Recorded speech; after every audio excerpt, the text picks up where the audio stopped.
Hey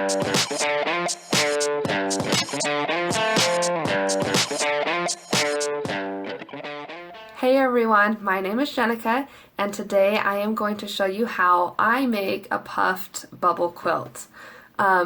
Normally what you would do is you would make your puffs and then you would fill them as you make your puffs. But the way I'm going to do it today is going to be different. We're going to fill our puffs at the very end. So our quilt is already going to be made, and then we're going to fill our puffs to make them the bubble that we want.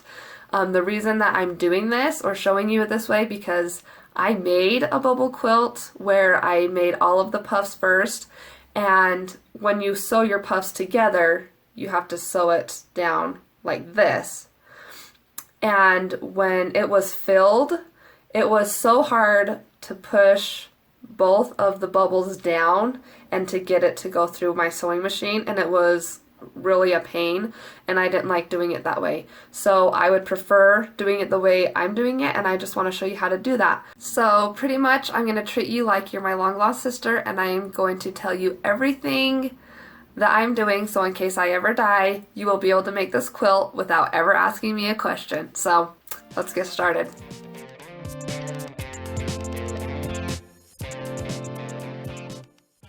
Okay, so to get started, we need to get our material and figure that out. For mine, am going to do 4 different colors of puffs. It will be these 4.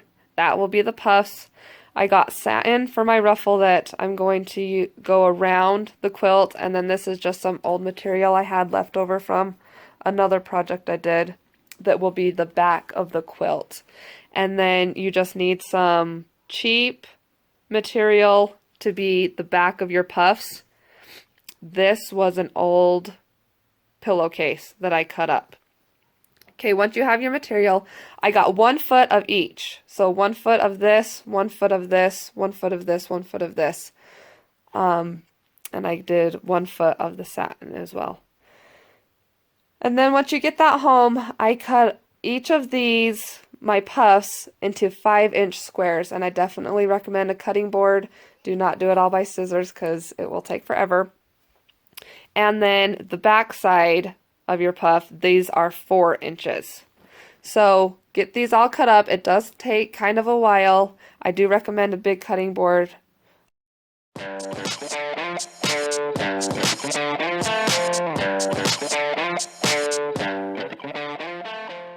Okay, so now that you have all of your material cut, you have your 5-inch squares and your 4-inch squares, we need to make the puffs.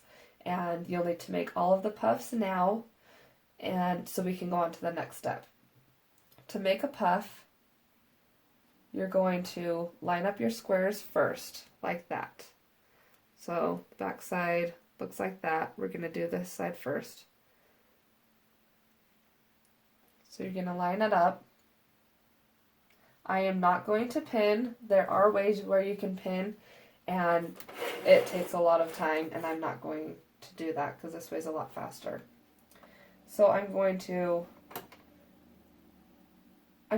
have my stitch as close to the edge as I can without it having being off the edge, and I'll show you the reason why in just a minute. Okay, so the whole point of making this puff is to have your bottom stay flat, because all of your puffs are going to be flat from the bottom, but the puffs, this top material, will be puffed up. So in order to do that, I'm going to match these bottom corners now. See how I match these corners together? And I'm going to hold that, kind of pull in the middle, so I can make like a little pleat, a little ruffle right here, and then I'm just going to lay it down. So that will create a pleat right here, and it will have this top be more fluffy, but the bottom, white, is still flat.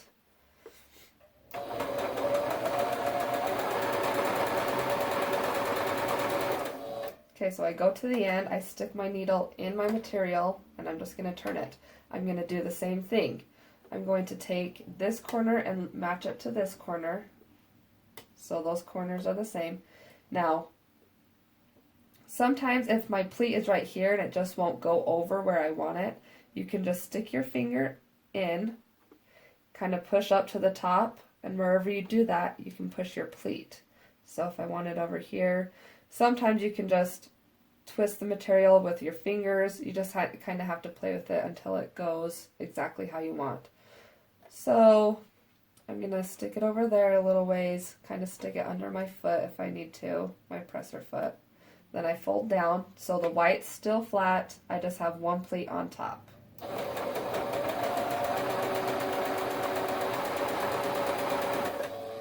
Now my material, I'm having the edge of my material on this inside right about here, because like I said, I want it as close to the outside as I can get it. And again, I'll stick my needle in there. Okay, now if you want to get technical, you can. I am not technical on this. So my pleat, the one we just did on this side, is going this way. So if I wanted my blanket to be exactly the same, when I match up my corners, and this last one is a lot harder to get your corners to go because these ones are sewed and it's pushing it this way. So this one I kind of make my material go where I want it. I shove it over there, shove it out of the way, line up my corners, then I hold my corner with my finger so it doesn't go anywhere. Okay, so if I was being technical with this pleat, instead of folding it down like I did last time, down towards me, I would fold it up. I would pinch it, so you kind of pinch it, so this top, and then I would fold it this way, so then that pleat would be facing that way and that pleat would be facing that way, so it would look the same. Like I said, I'm not technical like that, especially with the material I have. It's very forgiving. You're not going to be able to really tell a lot. If you had a cotton material, you probably could tell a little bit more if your pleats were facing the same way or not. But like I said, with this one, it's not going to matter that much. So once again, I'm going to line up my edges, and I always put a lot of pressure right here to make sure it doesn't get away from me. I kind of twist my fingers, that material twisted in my fingers, and I pinch the top so it's flat so I can see the pink material is straight across. I'm going to pinch that, and then I'm going to lay it down towards me. So it's laid down towards me and I can just sew that.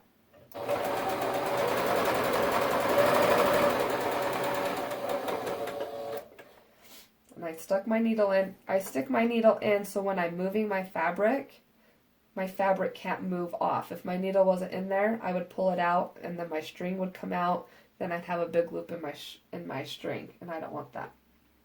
Okay, so now I'm at the final one. On most bubble quilts, this is where people take their bubble off. Let's see, I don't know. This is a bubble from an old quilt I did. They would have the 3 sides sewn. They would take it off and they would fill it, and then they would sew it down. But that's not what we're going to do. And like I said, I don't like sewing when there's a huge bubble right there. So we're just going to sew this last one and finally make our bubble that we've been wanting. So I squeeze it, pinch it, fold it over, put my foot down.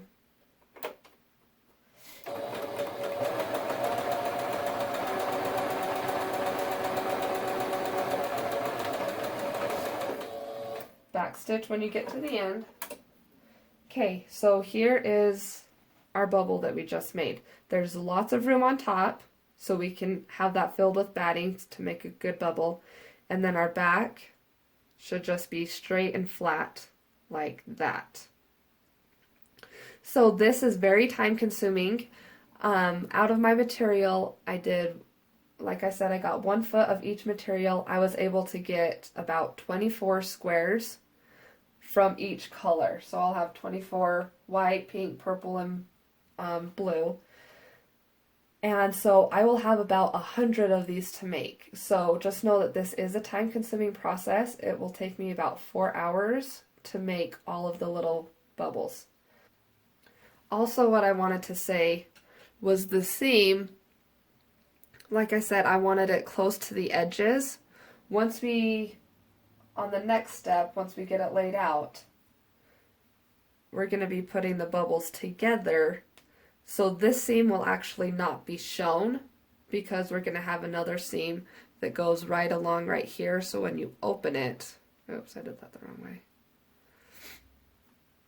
So when you open it, you do not want to see those seams. So this first seam that you did should not be seen.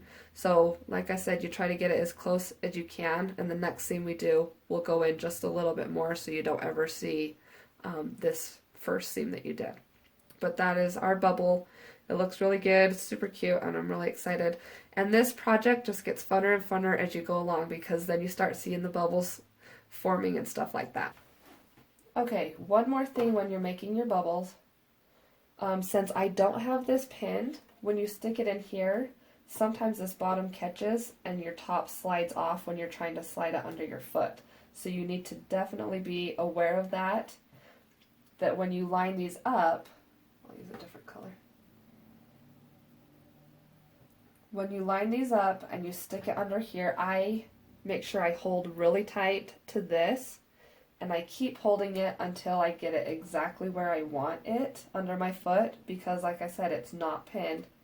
So when I know it's where I want it and both are in the exact spot, then you can put it there. But if you just set it down and you start sliding it under, it depends what material you have too, but a couple times this top material has just slid right off and it wouldn't have been straight. So just make sure when you're putting it under there that you're holding it tight. You hold it tight to slide it where you want it, and hurry and put your foot down.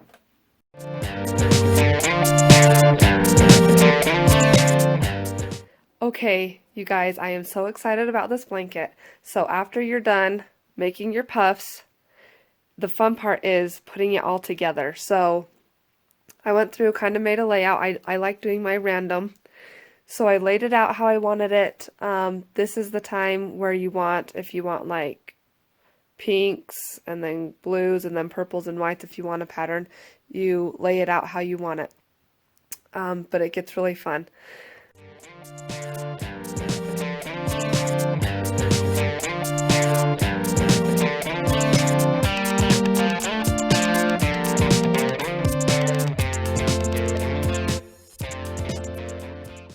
And so I found out the layout I wanted. I also, after I get the layout, I take a picture of it and then I look at the picture, because the picture will tell you if there's too many pinks in one corner and not enough in the other corner or something like that. So I went ahead and took a picture, did that. I moved some of my pinks around because a picture can tell you more than just by looking at it. So also a little trick that I do, on the left side of mine I put safety pins, so I know that this is the left side of my quilt, so when I'm sewing and stuff it doesn't get mixed up back and forth. And for the very, very, very corner one, I always put a double one in there, and I can explain that a little bit later why.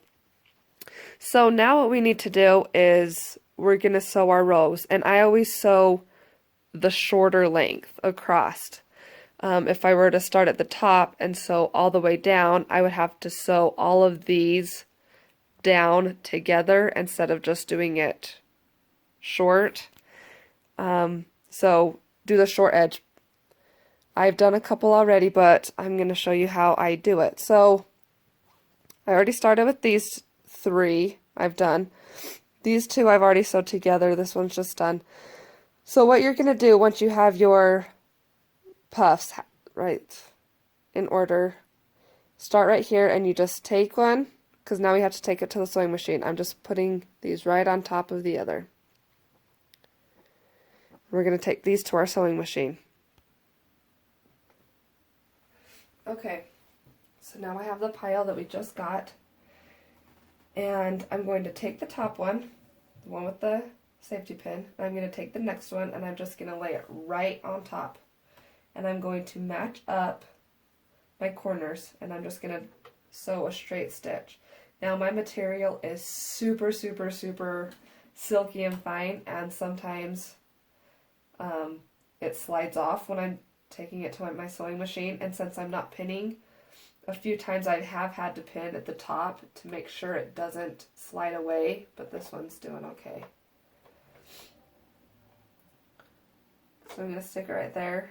This time I am lining up my white material with the edge of my foot right here. So this edge and my white material should line up. And I'm just going to hold that right there and sew it across. Back stitch.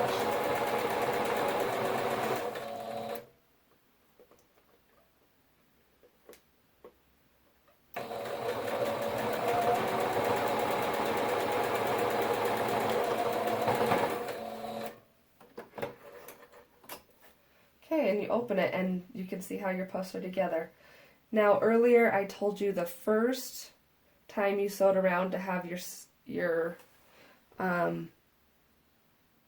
whatever this is, your seam closer to the edge, and that's because this seam that we just sewed is closer, so when you open it you don't see the old seam. That's completely covered up. So we just have a nice line right there. You can't see any edges or anything. Okay, so then we open it up. My safety pin always saves me because sometimes it gets turned around when you're scrambling and then you would put wrong colors together. So make sure your safety pin's on the outside. You grab your next one on top, lay it down, and you just line up your edges and you sew it again. Like I said, this is really silky.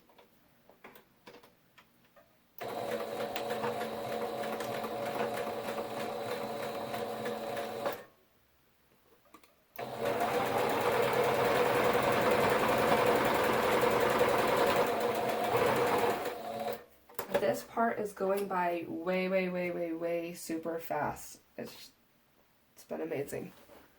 Okay, so I'm going to grab my next one, lay it right on top. We're just going to do that with the whole row. So you can just see I've got my seam and my seam. It's looking really good. This quilt has been so fun, and this part has been going by so fast. I'll probably have the whole quilt put together, the layout put together in probably a half hour. It's really super simple. Another reason I like doing it this way without having the puffs done first is because you can see if this was a puff completely filled and this was completely filled, it was really hard when I did it. I had to push it down super flat just to get it to go under, and it was such a pain. So I don't know if it's because I used Minky and it was just super thick, thicker than regular cotton or something, but it was just really hard.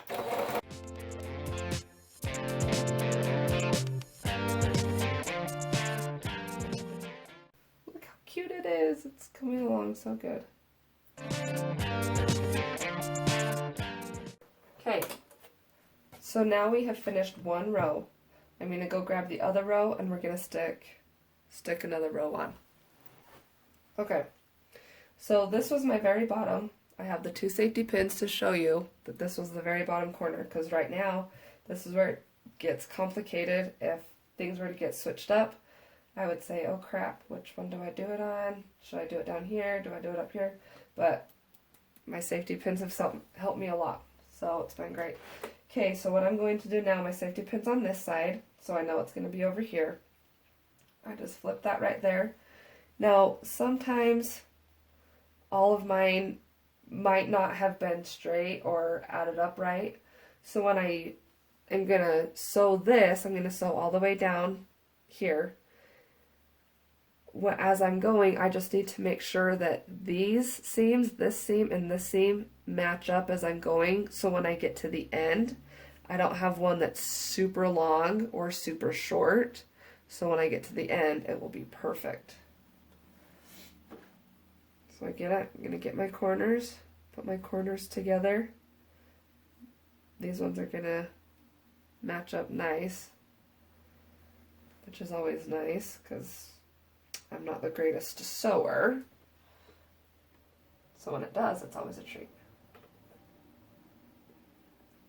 And this was really hard for the first quilt I did because right now all of these were puffs and I had to push down and it was a real pain. So that's why this time it's been going super fast, super easy. So I'm just making sure my white material and my white material on the bottom is matched up, and then these two seams are matched up as well. If you want, you can spread open your seams so it lays flat. If you don't want to, it'll just be pushed to one side. Since it is a little thicker, sometimes I need to pull from the back. I have to pull it to go over some of these thicker seams, or where we have our little pleat, it's sometimes thicker and the needle can't get over it, so if you just pull it a little bit from the back, it helps out. Now this seam wants to be up here, not right here. So this time I'm going to be pulling this top one a little bit tighter so these two seams add up and are in the same spot.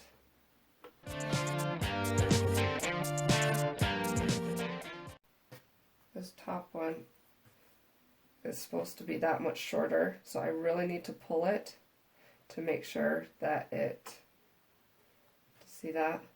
If it were to just lay naturally, this one, for some reason, if I did my bubbles tighter or something, did not add up. So I really need to be pulling that top one to make sure that these end up lining up so I have a straight edge.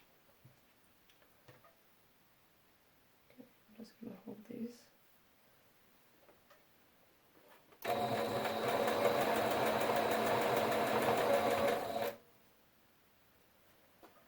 It's kind of harder because the under one is the loose one and there's no way that I can really fold it up. If it was the other way, I could fold any of these and kind of pleat it, but since it's the bottom one, it's a little harder.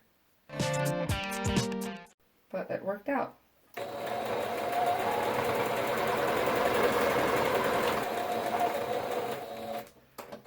Make sure you check your bobbin now and then so you don't run out when you're doing one of these long ones.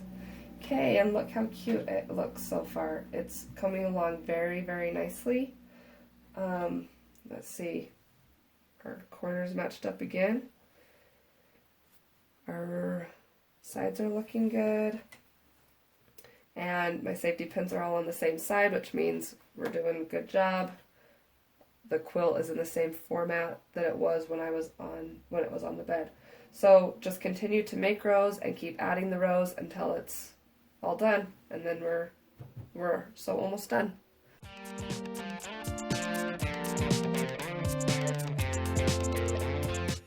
Okay, so I finished sewing all of the rows. Yeah. Put them together and sewed them, and it's super cute, super soft, huh, Natalie? Is that so super soft? Yeah. Yes. Okay. And pretty. Okay. Okay. So it was good that I had my safety pins in there because they all lined up, and I know that this is the layout I wanted. So now this is as big as my blanket is going to be. So I had 4 feet. I had 1 foot of each color, and in the end, the long waist is 38 inches, and the short length is 27 inches, if you were wanting to know how big the blanket would turn out to be. So it's not huge. 4 feet of material, it's not huge, but it's a perfect baby blanket size. Okay, now the next thing I'm doing before I do the edges, this part's very important that you don't mess up. So now what I'm doing is I'm going to go through the back and I'm going to cut little holes where we are going to fill, where we're going to put our batting in to fill our puffs. I'm cutting this now because once I have my satin edge on, if anything were to happen, if I were to accidentally cut through, I wouldn't be able to fix it. So I'm doing that now just in case. So just make sure you don't mess up and then you won't have to worry about it. So what I'm doing is I'm just cutting right in the middle.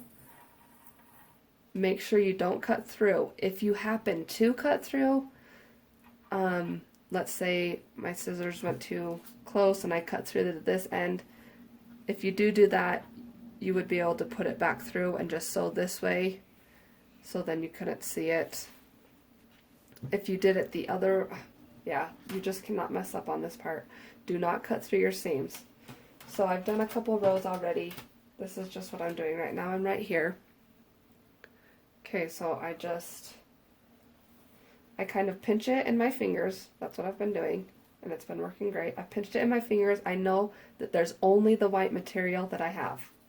And then I just cut a little bit to cut it open, and then I just, if my scissors are in there, I can see that I don't have anything on the other edge, and I just cut it. It's really simple, but you cannot mess up, or else you're going to be sewing up stuff you don't know how Yeah. you're going to fix it. Yeah. So you just want your holes big enough that you can fit some batting. When you are filling it, you might have to make your holes bigger.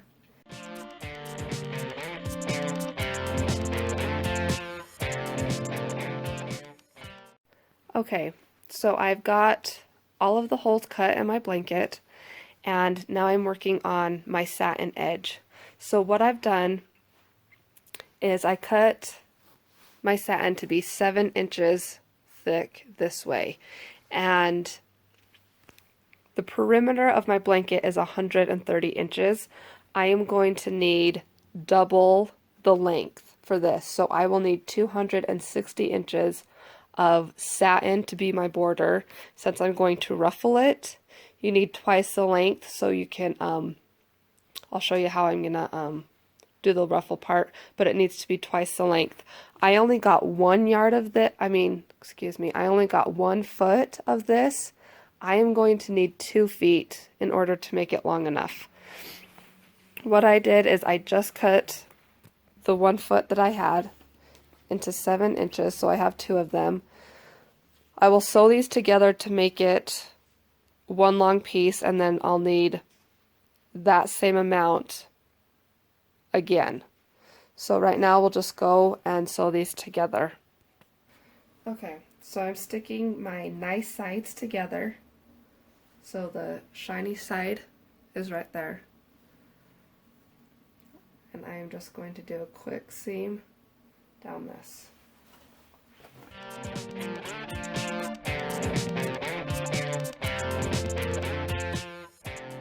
Okay, I just did I put material just along this part of the foot. That made my seam like that. So then when you open it, you have your nice sides together.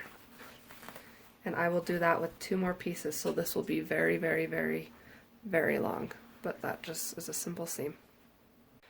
Okay, so now that I have these sewed together, I am going to iron this, the seam we just did. I'm going to iron that open, so then when we do it this way, the seam won't be on one side and be really bulky. Okay, so I just ironed that part down. Okay, so I just folded this part over, the seam part. Just made sure everything was laying flat, and then I used my shirt for sure, laid it down, and just ironed this. So I'm going to do that for the rest of this. Just fold it over, and then I'm just ironing it down, so when we go back through, it just gives it a nicer edge, and it will be a lot easier to sew. I won't have to pin the whole thing, and it will just be done and ready to sew and ready to fluff. Okay, so to get my back, the size of my back, I'm just laying this on top of my blanket, and I'm sure that there is a way more professional way than doing this, but this is what I do. So I'm going to end up cutting off this crappy part of the material, so I'm laying that over a little bit, and I'm giving myself plenty of extra, because what I'm going to be doing is just sewing this material right on there. So I'm laying it over just a little bit. And then I've just got my little marker that's erasable. And I'm just going to mark out a ways. That's where I want it. And then I'll go to the edge of my blanket on that side and see, and then I'll just cut the right size. And that's for the back of our blanket. Okay, so what I'm doing now is my ruffle. And what I've done so far is on my sewing machine, I got the biggest stitch, the widest stitch I can. And if you can just see on here, it just looks like a seam, but it's really wide. When I started it, I did not backspace. I did not back step. And I'm just sewing the whole satin from one end to the other. This is an extremely long piece, so make sure when you're doing this you have enough bobbin, and we're going from one end all the way to the other, so then we can ruffle it up. And I'm just going really fast.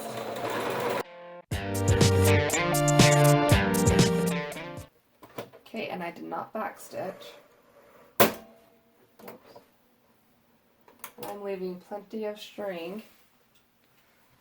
So now I have a whole stitch. I gave myself plenty of room on this side. And since satin, it is kind of, the strings are really flaky and stuff. And now you just figure out which strand you're going to pull. And then we're going to just ruffle this up until it's the size of my blanket, as long as my blanket is. So you just hold one of the strings and you're able to just pull that, and it will just pull right along, and that will give us a nice pretty ruffle. Sometimes you need to be gentle, you don't want to ram this through, but we're going to have to pull a lot. Do not break your string, you'll be in trouble. Anyways, you just play with this. And you can go from both sides, so I'll probably pull this side about halfway, and then I'll start from the other side and pull that way halfway. But you're just going to keep doing this until you get that where you need it. And like I said, this string will be really long by the time you're done, and this string will be the same as you left it. But just be really careful that you don't break your string, or you'll have to start all over again. Okay, so I finished going through the ruffle and pulling it. I laid it around my blanket a couple times to see if it's the right length, and it's pretty close. So now what I'm going to do is, these edges are really nasty. So I just sewed it. I just folded it over a little bit. I mean, I didn't sew it, I ironed it, I folded it just a little bit. And then I'm folding it again. So all those nasty edges are covered, and I'm just going to sew right along there. I'm going to cut this because it is just so frayed.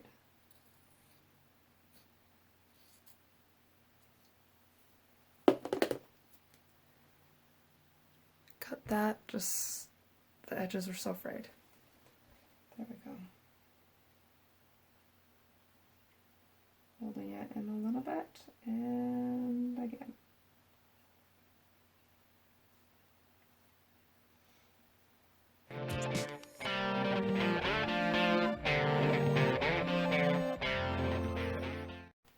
Okay, so that's just one end. Just a straight stitch down.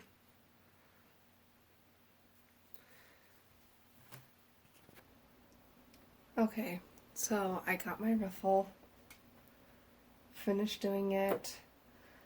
I sewed that together really poorly. I should have done it a different way. So I didn't really show the steps on that, but I just folded it in and then sewed it together. It's not really a hidden seam, so it will be showing like that. And then to pin it onto the blanket, make sure that it's pinned so your edges are together. So when we sew this and we flip it over, you'll just see that. So the rough edges are on the outside, and you'll just start sewing and then sew all the way around it.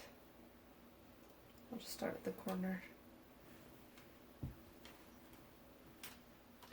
Make sure you get this seam in and this seam in it as well. I'm just going to start right there, make sure I have all my seams in there, and then just sew it all the way around. This will take a little bit to make sure that you have both things getting sewed.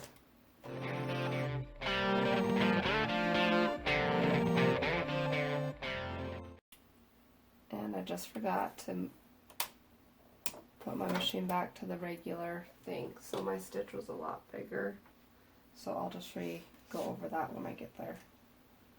Make sure your stitch is the right length.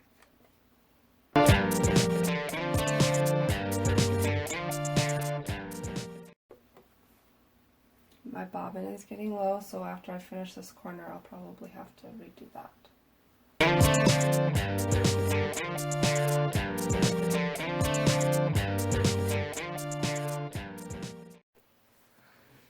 Okay, so I finished doing the ruffle. I sewed it all on, and I went back and I just cut the edges because it was really frayed. So it looks like this all the way around. I went through and sometimes you could see the seam. The seam on this one or the seam on that one. You can barely see it right there. I don't know if you can see it on the white. The first seam I did. So if it was any bigger than that, I just went back and re-sewed up a little bit more so you couldn't see it. And I went all the way around. And then this side looks like that. So that is completely done. The ruffle's done. And like I said, these still aren't filled, or else that would have been a pain trying to sew the ruffle on when these were big poofs.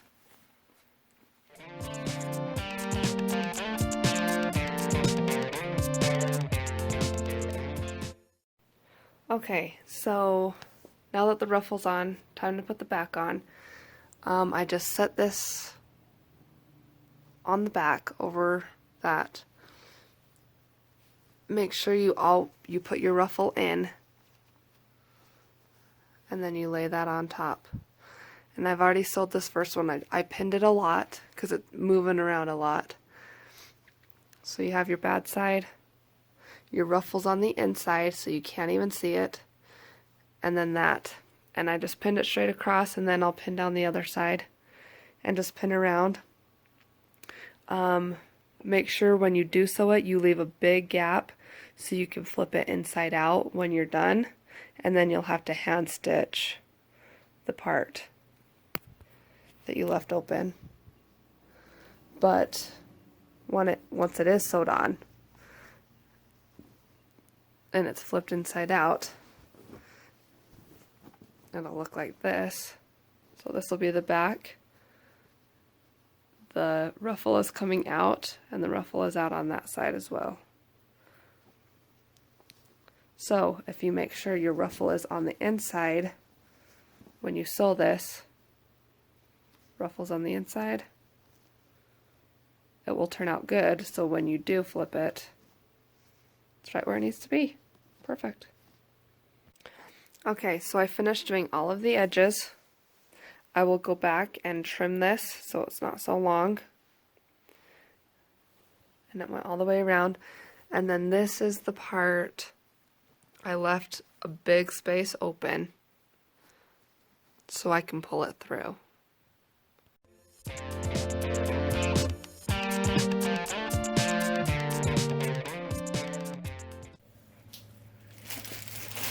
Okay, so I filled most of the puffs so far. This is what it's looking like. You can't really tell from the back. So you just get your bag. This has been way easy. I've just been sitting in front of my TV watching stupid TV shows that I'm addicted to. You just get it, Well, get the right amount you want. I've been doing kind of about a handful. And I'm not sewing these up until I have them all filled.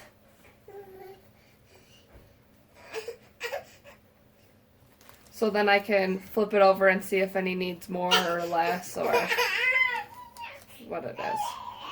So just do that and finish filling them all up, and then we're going to hand stitch these shut. Okay, so I've pretty much sewed up everything except for that one. Oops. Okay, I've just gone through and hand stitched everything. I only have a couple left. So what I'm doing is sitting in front of the TV, because this has been time consuming. I'm just sticking it in one end. This is nothing pretty. And out the other and pulling it. And then just kind of pulling it tight. Oops. Going through again. In one side and out the other.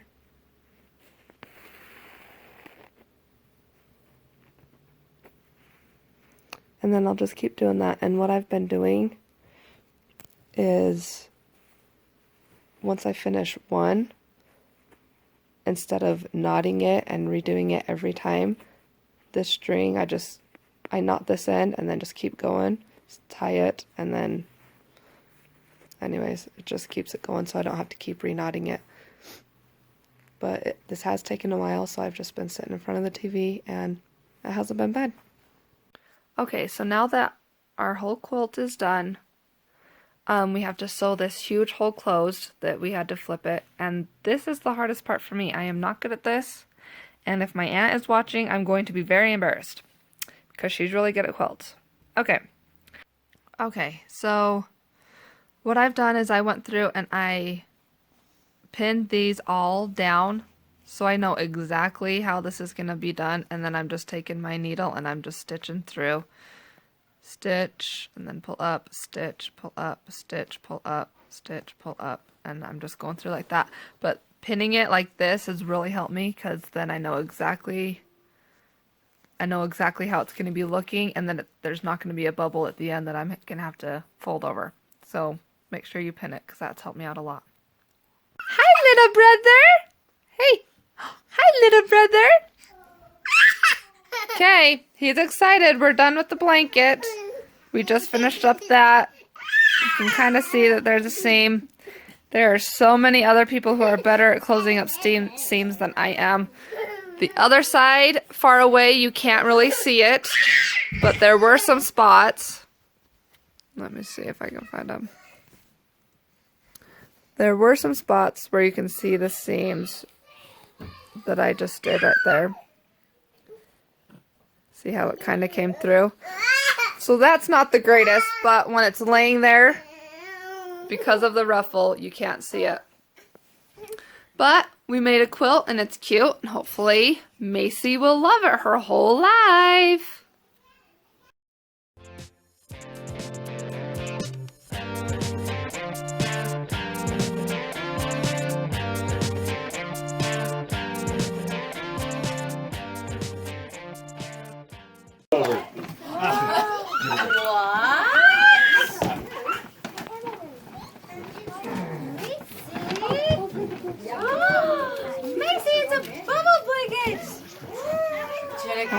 Thank you. Oh my heck. Oh. I didn't know. I should have let you pick your own colors, but I didn't. I like it. You like it? It matches her deer. Oh, cute. Her deer pictures. So soft. So pretty.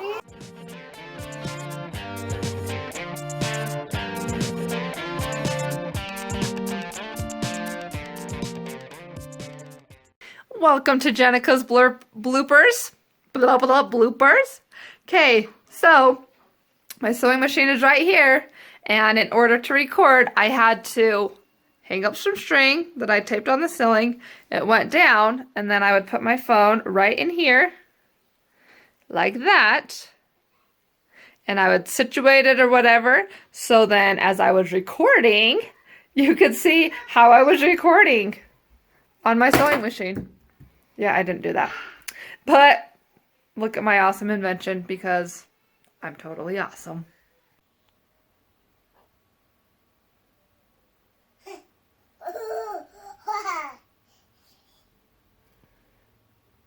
He just woke up and saw my invention to hold my camera. Strings go down, hold my camera, and I taped it so it's steady.